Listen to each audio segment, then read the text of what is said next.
한적한 시골 마을, 모든 것이 평화롭고 조용한 곳이었다. 그런데 이 마을에는 오랫동안 전해 내려오는 기묘한 전설이 하나 있었다. 그것은 마을 외곽에 버려진 체육관에 관한 이야기였다. 마을 사람들은 그곳을 검은 체육관이라고 불렀다. 옛날 옛적 체육관은 마을에서 가장 활기찬 장소 중 하나였다. 그러나 어느 날 끔찍한 사고가 일어났다. 학교 체육대회 도중 갑작스러운 화재가 발생한 것이다.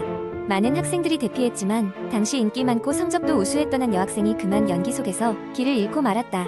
그녀는 그대로 체육관에서 돌아오지 못했다. 화재 이후 마을 사람들은 체육관을 다시 사용하지 않게 되었고, 세월이 흐르는 동안 체육관은 녹슨 철문과 깨진 창문들로 둘러싸인 마치 어둠 속에 묻힌 유령 같은 장소로 바뀌었다. 사람들은 그곳에 들어가면 그녀의 영혼이 아직도 체육관을 떠나지 못하고 있다고 믿었다.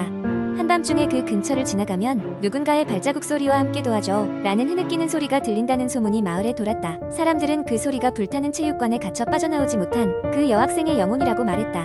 그러나 사람들은 그저 전설이라며 흘려들었고, 검은 체육관 주변은 여러 해 동안 외면받고 있었다. 어느 날 마을의 젊은 청년들 3명이 모험심에 불타올라 검은 체육관을 탐험하기로 결심했다. 그들은 플래시라이트와 녹슨 열쇠한 개를 들고 체육관으로 향했다. 문이 삐걱거리며 열릴 때 학생들은 안팎으로 스며든 차가운 공기에 오싹한 기운을 느꼈다. 안은 어둠과 먼지로 가득 차 있었다.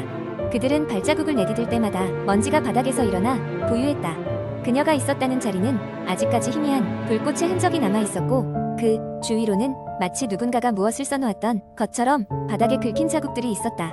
한 청년이 그것을 자세히 보자 그것은 라는 글자였다. 갑자기 그곳에서 냉기가 몰아치더니 체육관에 문이 쾅 소리를 내며 닫혔다. 겁에 질린 청년들은 문으로 달려갔지만 문은 잠겨 열리지 않았다. 그때 체육관의 중앙에서 흐릿한 형체가 나타났다. 연기처럼 흐려졌다가 다시 형태를 잡아가는 그 형체는 바로 전설 속 그 여학생이었다. 그녀는 눈을 감은 채로 손을 내밀고 있었다.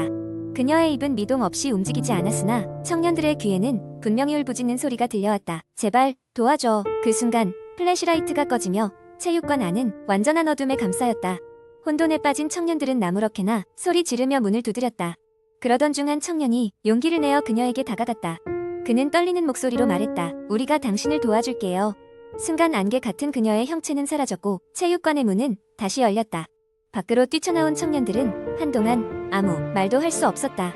그들은 그날 밤의 경험에 대해 아무에게도 말하지 않기로 약속했다. 그러나 시간이 흐르면서 이상한 일이 일어나기 시작했다. 그들이 방문했던 체육관 근처에서 적당한 시기마다 신비한 빛이 보였고, 그녀의 울부짖음은 점점 더 많은 이들이 듣게 되었다. 그녀의 영혼은 여전히 자유롭지 못했던 것일까? 이후로도 마을 사람들은 밤이 되면 그 불길한 체육관 근처는 아예 발을 들이지 않게 되었다. 언젠가 누군가가 그녀의 진정한 이야기를 듣고 그녀의 영혼이 진정으로 안식을 찾기를 바라는 마음뿐이었다. 두 번째 이야기 한국 인터넷 커뮤니티에서는 종종 다양한 공포 이야기가 공유되곤 합니다. 그중 특히 많은 사람들에게 화제가 되었던 이야기를 길게 풀어보겠습니다. 어느 날 친구와 함께 떠난 여행에서 시작된 이야기입니다. 대학교 동기인 우진과 나는 방학을 맞아 특별한 추억을 만들기 위해 작은 산골 마을로 여행을 떠났습니다. 그곳은 인터넷 리뷰에서 호평을 받았던 아름다운 자연 경관과 조용한 휴식처로 잘 알려진 장소였습니다. 우리는 그곳에 도착하자마자 숙소에 짐을 풀고 근처 숲속을 산책하기로 했습니다. 첫날 저녁, 숲가장자리에 고즈넉한 오솔길을 따라 걷다 보니 짙은 안개가 서서히 내려앉기 시작했습니다. 우리는 돌아가는 길을 서둘러 찾아야겠다고 생각하던 찰나 길 옆에 놓인 오래된 우물 하나가 눈에 띄었습니다. 호기심 많은 우진은 그 우물로 다가가더니 우물 벽면에 새겨진 독특한 문양에 시선을 빼앗겼습니다. 문양은 마치 고대 문자의 일부 같았고 몇 번 봐도 쉽게 해독이 되지 않는 형태였습니다. 이거 너무 신기하다. 근데 이런 데서 길을 잃으면 큰일 나겠다. 우진이 농담 반 진담 반으로 말했습니다. 그 순간 갑자기 배경이 조용해지며 귀에 익숙한 새소리마저 들리지 않는 적막함이 깔렸습니다. 왠지 모르게 소름이 돋은 우리는 서둘러 숙소로 발길을 돌렸습니다. 숙소로 돌아온 우리는 그저 피로 때문이려니 하며 대수롭지 않게 넘겼습니다. 그러나 그날 밤 꿈인지 현실인지 모를 이상한 경험을 하게 되었습니다. 어둠 속에서 깜빡 잠이 들었을 때 나는 낯선 공간에 서 있는 자신을 발견했습니다. 눈앞에는 아까 본 우물이 있었고 그 주위에는 흰옷을 입은 사람들이 둥그렇게 모여 앉아 무언가를 읊조리고 있었습니다. 그들 중 한 명이 고개를 돌려 나를 쳐다보았는데 무표정한 얼굴에 새빨간 눈동자가 인상적이었습니다. 놀라서 눈을 뜨니 나는 차가운 땀으로 온몸이 젖은 채 침대에 누워 있었습니다. 옆을 돌아보니 우진 역시 잠을 설치고 있었습니다. 너도 혹시 이상한 꿈 꿨어? 라고 묻자 우진은 고개를 끄덕이며 우물이 나오고 낯선 사람들이 무언가 속삭이더라고 라고 대답했습니다. 우리는 서로의 꿈이 놀랍도록 일치한다는 사실에 당혹스러웠습니다. 다음 날 아침, 우리는 간밤의 사건이 찜찜하여 마을에 민속박물관을 찾았습니다. 관리인 할아버지에게 우물과 꿈 이야기를 들려주자 할아버지의 얼굴이 급격히 어두워졌습니다. 그 우물은 마을에서 금기 장소로 여겨지고 있네. 오래전 그곳에서 끔찍한 사건이 발생한 후로 마을 사람들은 웬만해서는 거들떠보지도 않아 우물을 중심으로 희생자들의 영혼이 모인다고들 하지. 이야기를 듣고 난 우리는 두려움과 불안에 쌓였습니다. 혹시라도 잘못된 것을 건드린 것은 아닐까 하는 걱정이 앞섰습니다. 하지만 이미 저질러진 일이니 남은 여행 일정을 소화하고 최대한 빨리 그곳을 떠나기로 했습니다.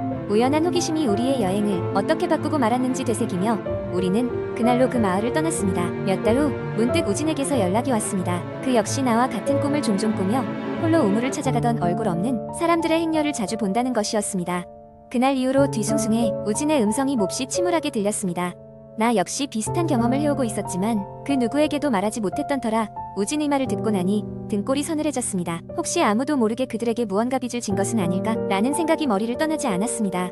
그 후로 우리는 자주 만날 수는 없었지만 만날 때마다 어제 본 꿈 이야기를 나누곤 했습니다. 꿈은 점점 더 생생해지며 마치 그들이 무언가를 전하려는 듯한 메시지처럼 느껴졌습니다. 언젠가 이걸 마주해야 할 시간도 올 것이란 막연한 두려움을 안고서 우리는 그날의 기억을 현재의 삶 속에 가끔씩 꺼내보며 잊지 않으려 애썼습니다. 이렇게 예상치 못한 여행의 끝은 우리에게 해답보다 더 큰 의문을 남겼습니다. 그리고 그 의문은 지금도 우리가 때때로 마주하는 밤의 경계 속에서 서서히 모습을 드러내고 있습니다. 세 번째 이야기, 어느 한적한 시골 마을에는 잊혀진 학교라고 불리는 오래된 건물이 있었습니다. 이 학교는 몇십 년 전에 폐교되어 이제는 마을 사람들조차 잘 찾지 않는 장소가 되어버렸습니다. 하지만 밤이 되면 이곳에서는 가끔 정체불명의 불빛과 소리가 들린다는 소문이 돌았고 몇몇 용감한 사람들은 이곳을 탐험하러 갔다가 이상한 경험을 하고 돌아가곤 했습니다. 주인공인 나는 대학에서 도시 전설에 관한 프로젝트를 진행하게 되면서 이 잊혀진 학교에 대해 조사하게 되었습니다. 평소에는 믿지 않던 괴담이지만 친구들과 함께 한번 가보자는 호기심에 사로잡혀 조사를 결심하게 되었죠. 그날 밤 나와 친구 3명은 손전등과 캠코더를 들고 학교로 향했습니다. 학교는 산길을 조금 올라가야 했기에 우리들은 1시간쯤 걸려서 그곳에 도착했습니다. 학교는 생각보다 더 넓고 마치 시간이 멈춘 듯한 느낌을 주었습니다. 건물의 벽에는 수풀과 이끼가 가득 차 있었고 창문은 대부분 깨져 있었습니다. 우리는 잔뜩 긴장하며 학교 안으로 발을 들였습니다.